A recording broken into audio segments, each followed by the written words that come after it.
3i। हाँ,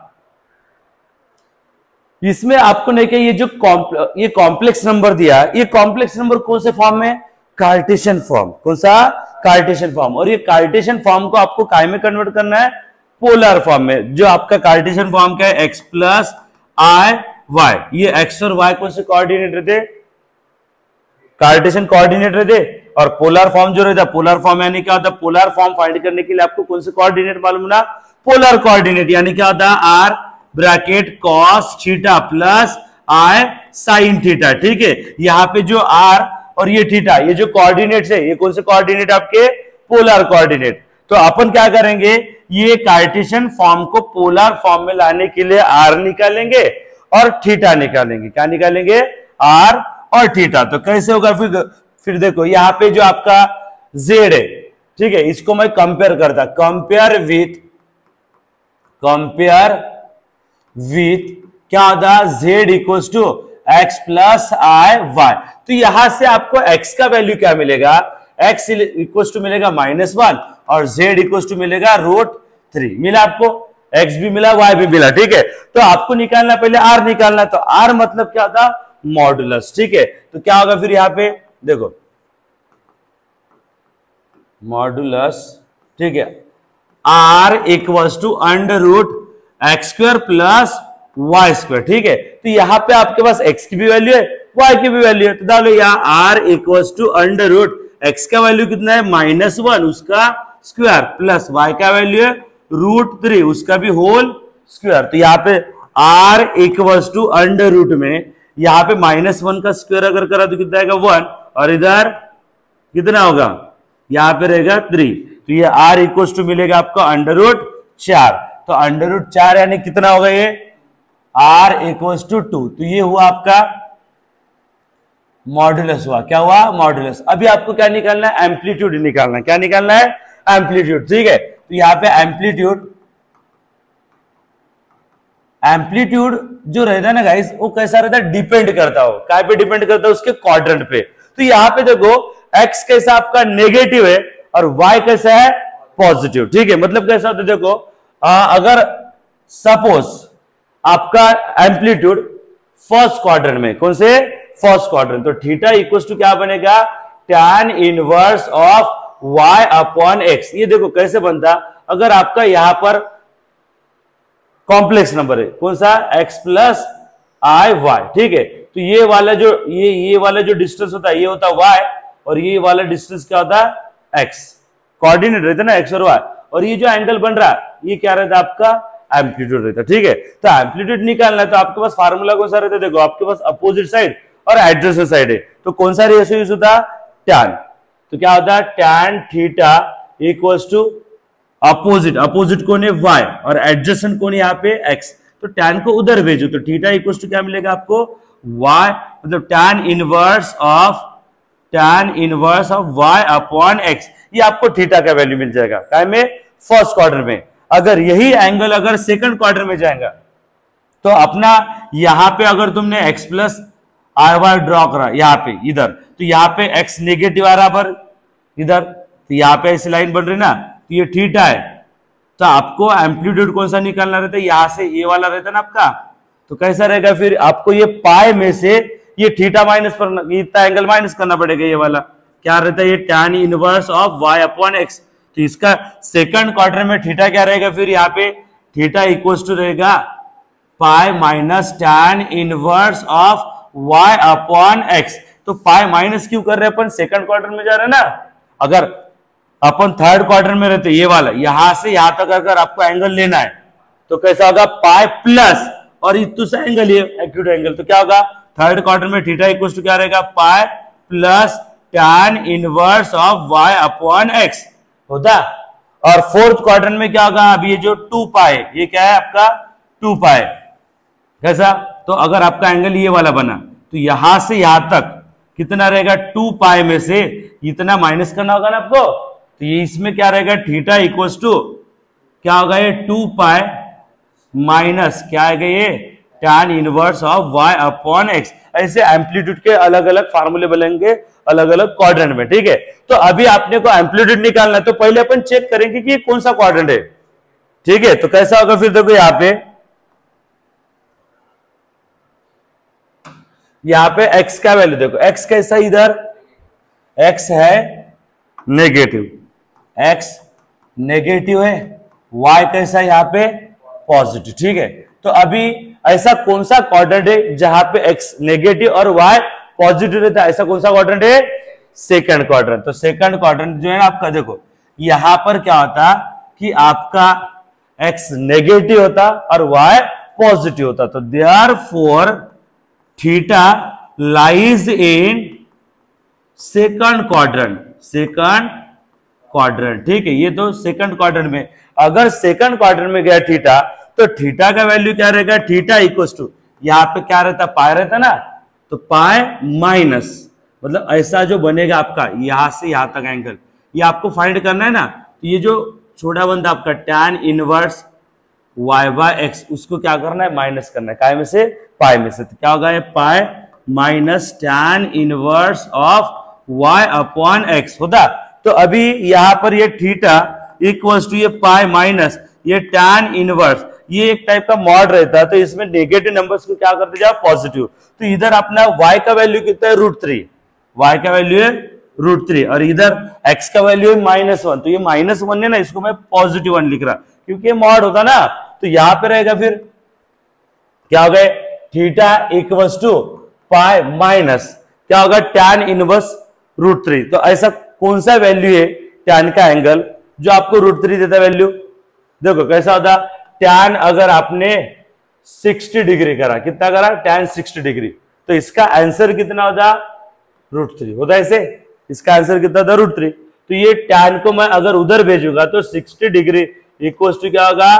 tan inverse of √3। तो tan inverse √3 का वैल्यू क्या होता है? 60 डिग्री। तो ये जो एंगल है ये डिग्री में, इसको अपन काय में कर लिखेंगे?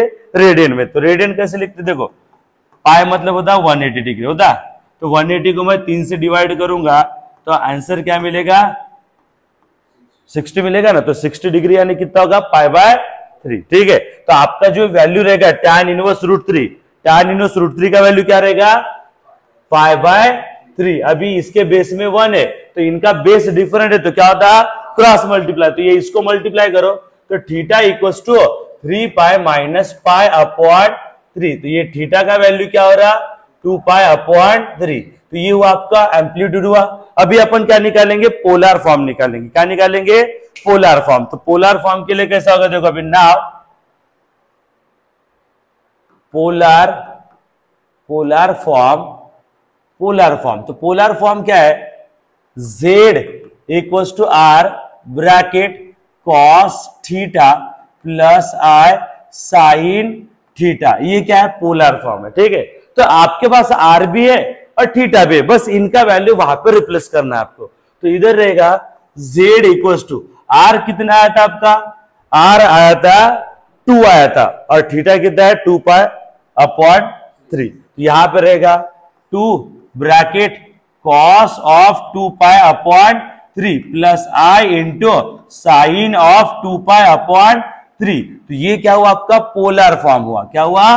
Polar form. तो अभी आपको क्या करना है? यही पोलर फॉर्म को एक्सपोनेंशियल फॉर्म में भी लिखना है। तो एक्सपोनेंशियल फॉर्म कैसा आएगा फिर इसका? देखो अभी नाउ एक्सपोनेंशियल फॉर्म, तो एक्सपोनेंशियल फॉर्म क्या होता? z इक्वल्स टू कुछ नहीं, r और थीटा है ना, उनका वैल्यू रिप्लेस करना है। तो क्या रहता है? z equals to r e raise to the power i theta, ऐसा है। तो यहां पे डालो फिर z इक्वल्स टू क्या होगा? r का वैल्यू है 2, e raise to the power क्या है? 2 पाई अपॉन 3, और साथ में क्या रहेगा? i। तो ये हुआ एक्सपोनेंशियल फॉर्म। क्या हुआ? Exponential form. अपन ने क्या करा? एक कार्टेशियन फॉर्म था, उसको कन्वर्ट करा पोलर फॉर्म में और एक्सपोनेंशियल फॉर्म में। ठीक है, लिखो फिर। ये वाला जो कॉम्प्लेक्स नंबर है, यहां पे बस इमेजिनरी पार्ट है। कौन सा पार्ट है? इमेजिनरी। रियल पार्ट है क्या वहां पे? नहीं। तो ये वाला जो फॉर्म है ना, इसको आपको पोलर फॉर्म में लाना है। तो ये जो फॉर्म दिया आपको, ये कार्टेशियन फॉर्म है, बट वहां पे क्या है? रियल पार्ट मिसिंग है। तो इसको अपन ऐसा लिख सकते क्या? z इक्वल्स टू 0 माइनस आई लिख सकते हैं। 0 अपन काय में ऐड सब्ट्रैक्ट करा तो भी कोई फर्क पड़ता है क्या? नहीं। तो ये इसको अपन कंपेयर करेंगे, वहां से निकालेंगे x और y का वैल्यू। अपने को क्या करना है, ये जो कार्टेशियन फॉर्म है ना, इसको पोलर फॉर्म में लाना है। क्या में लाना है? Polar form. तो कैसे बनेगा फिर? देखो यहां पे कंपेयर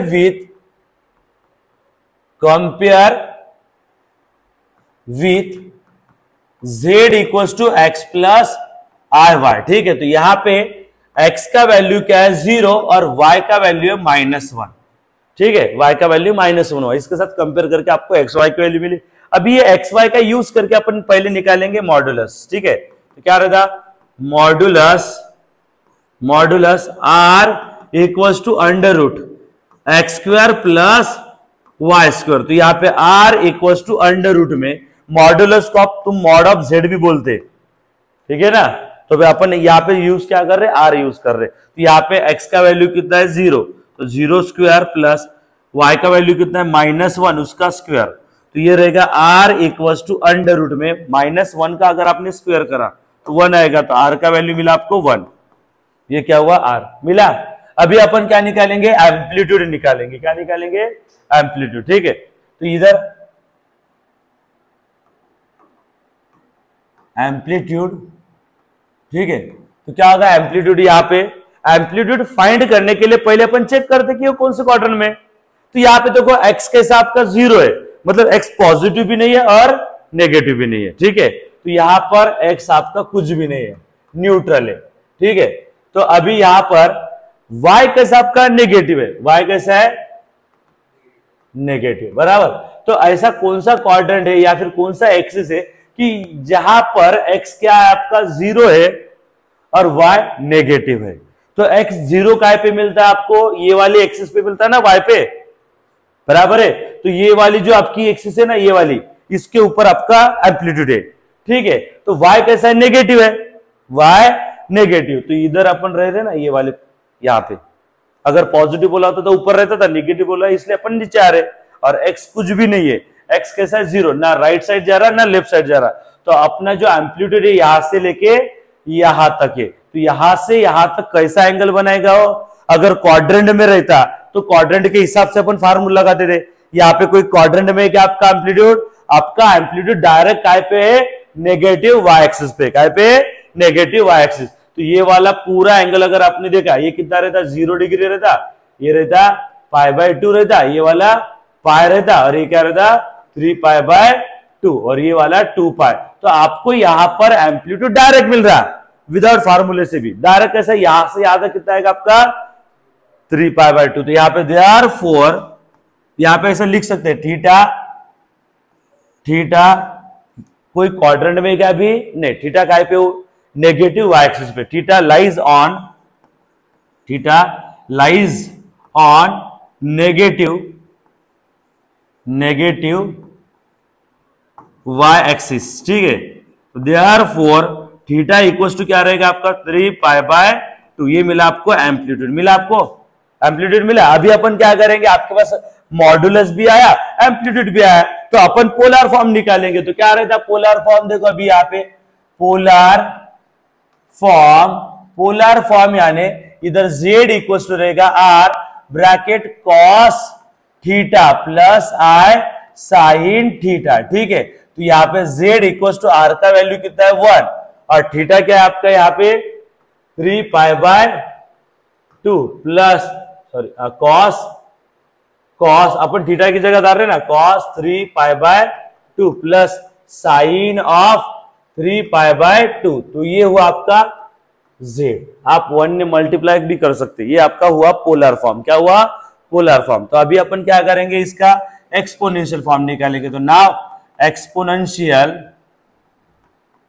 फॉर्म क्या रहता है? एक्सपोनेंशियल फॉर्म इधर ऐसा होगा, exponential form z equals to r e raise to the power i theta. तो आपके पास थीटा भी है, r भी है, वहां पे डालो। तो ये z इक्वल्स टू r कितना है यहाँ पे? 1।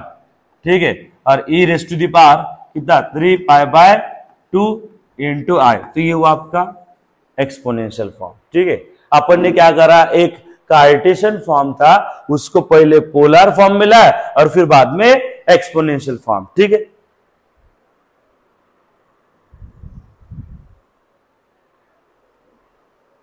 z इक्वल टू आपको दिया 1/1 प्लस आई, तो ये जो आपका z दिया ना, ये z भी आपको कार्टेशियन फॉर्म में नहीं दिया। कार्टेशियन फॉर्म यानी क्या होता है, z equal to x plus i y, ऐसा होता है ना कार्टेशियन फॉर्म। यहाँ पे जो आपका रियल पार्ट है और इमेजिनरी पार्ट, ये दोनों आपको डिनोमिनेटर में दिए। तो ये जो आई रहता है ना, आई कभी डिनोमिनेटर में रखते क्या नहीं, तो आई को अगर डिनोमिनेटर से गायब करना है तो वहां पे आपको क्या करना रहता है, रैशनलाइजेशन। और रैशनलाइजेशन करके ये z को ऐसे कार्टेशियन फॉर्म में अपन कन्वर्ट करेंगे। तो कैसा होगा, इसके पहले अपन जो क्वेश्चन पढ़े थे वहां पे z आपको डायरेक्ट ऑलरेडी कार्टेशियन फॉर्म में दिया था ना, यहाँ पे एक कार्टेशियन फॉर्म है क्या नहीं, तो इधर क्या होगा, z इक्वल्स टू 1/1 प्लस आई, ऐसा है। तो यहाँ पे दो टर्म काय में इधर प्लस में, तो यही दो टर्म अपन काय में लेंगे इधर माइनस में, तो 1 माइनस आई अपॉन 1 माइनस आई। ये कौन सा, ये क्या हुआ आपका रैशनलाइजेशन हुआ ना। अभी रैशनलाइजेशन कैसे होता है, ऊपर का ऊपर के साथ और नीचे का नीचे के साथ। तो इधर रहेगा z इक्वल टू ये 1 माइनस आई, 1 के साथ मल्टीप्लाई करेगा तो 1 माइनस आई ऐसा आएगा, और नीचे क्या बनेगा इधर 1 प्लस आई इंटू 1 माइनस आई। तो यहाँ पे दो ब्रैकेट है और दोनों ब्रैकेट में क्या दिखता है आपको, ऐसा एक फार्मूले जैसे दिखता है, a plus b a minus b, क्या होता है a plus b a minus b, a square minus b square, ऐसा है तो फार्मूला है ना। तो यहाँ पे दो टर्म प्लस में और यही दो टर्म माइनस में, ऐसा आएगा तो अपन ये फार्मूला लगा दे। फार्मूला क्या बोलता है, ए स्क्वायर माइनस बी स्क्वायर, यानी z इक्वल टू रहेगा 1 माइनस आई अपॉन ये 1 का स्क्वायर, फिर बाद में माइनस आई स्क्वायर, ठीक है। तो इधर z इक्वल टू क्या आएगा 1 माइनस आई अपॉन में ये 1 का स्क्वायर कितना आएगा 1, और आई स्क्वायर जो रहता है, आई स्क्वायर का वैल्यू क्या होता है -1, यानी आई स्क्वायर अपन क्या लिखते हैं -1, ठीक है। तो -1 और ये माइनस क्या होता है प्लस होता। तो अभी इसको z इक्वल टू ऐसा लिख सकता हूं 1 माइनस आई अपॉन 2। अभी ये बेस दोनों को क्या करो सेपरेट करो, तो इधर आएगा z इक्वल टू क्या होगा 1/2 माइनस 1/2, साथ में क्या रहेगा i। तो ये हुआ आपका एक कार्टेशियन फॉर्म। कार्टेशियन फॉर्म कैसे, रियल पार्ट और एक इमेजिनरी पार्ट, ये हुआ आपका कार्टेशियन फॉर्म। तो अभी ये कार्टेशियन फॉर्म का यूज करके अपन क्या करेंगे, पोलर फॉर्म बनाएंगे। तो पोलर फॉर्म को आपको लगता मॉडुलस लगता और एम्पलीट्यूड लगता, ठीक है। तो अभी इसको मैं कंपेयर करूंगा किसके साथ, देखो अभी कंपेयर विथ क्या आएगा इधर z equals to x plus i y. तो यहां पर x का वैल्यू कितना है 1/2 और y का वैल्यू है -1/2, ठीक है। ये आपको x और y मिला। तो अभी अपन क्या करेंगे, नाउ मॉडुलस क्या रहता है इधर r equals to under root में x square plus y square. तो अभी x और y की वैल्यू यहां पे डालो, तो r equals to under root में क्या आ गया इधर 1/2 उसका स्क्वायर प्लस -1/2 उसका भी स्क्वायर। तो ये r equals to under root में 1/2 का स्क्वायर अगर आपने करा तो कितना आएगा ये 1/4 प्लस, ठीक है। ये इधर भी -1/2 का स्क्वायर करा तो कितना आएगा 1/4। तो ये r equals to under root में क्या होगा, दोनों का बेस सेम है तो बेस एक बार लिखो तो क्या आएगा 1 + 1 होता है इसे। तो r इक्वल्स टू क्या होगा √2/4। तो यहाँ पे r equals to under root में कितना आएगा 1/2 होता। तो ये 2 1 जा और 2 2 जा, तो ये रूट उसको और इसको क्या करोगे दोनों को सेपरेट। तो r इक्वल्स टू 1/1 का रूट कितना था 1 ही आता ना, तो अंडर रूट में क्या होगा ये 2। तो ये हुआ आपका r का वैल्यू। आपने के इसको रैशनलाइजेशन करके थोड़ा सिंप्लीफाई भी कर सकते हैं। कैसे, यहाँ पे r इक्वल्स टू 1/√2 है, इसको मैं √2 से मल्टीप्लाई कर दिया तो डिवाइड का √2 गायब हो जाता ना, तो √2 × √2 कितना होगा 2। तो इसको आप ऐसा भी लिख सकते हैं r इक्वल्स टू √2/2। ये वाला भी लिख सकते हैं, यहाँ पे भी लिखा तो भी, यहाँ पे भी स्टॉप करा तो भी चलेगा, ये करा तो भी चलेगा, ठीक है। आपको मिला मॉडुलस, मिला क्या मिला मॉडुलस। अभी अपन क्या निकालेंगे, एम्पलीट्यूड निकालेंगे। क्या निकालेंगे, एम्पलीट्यूड।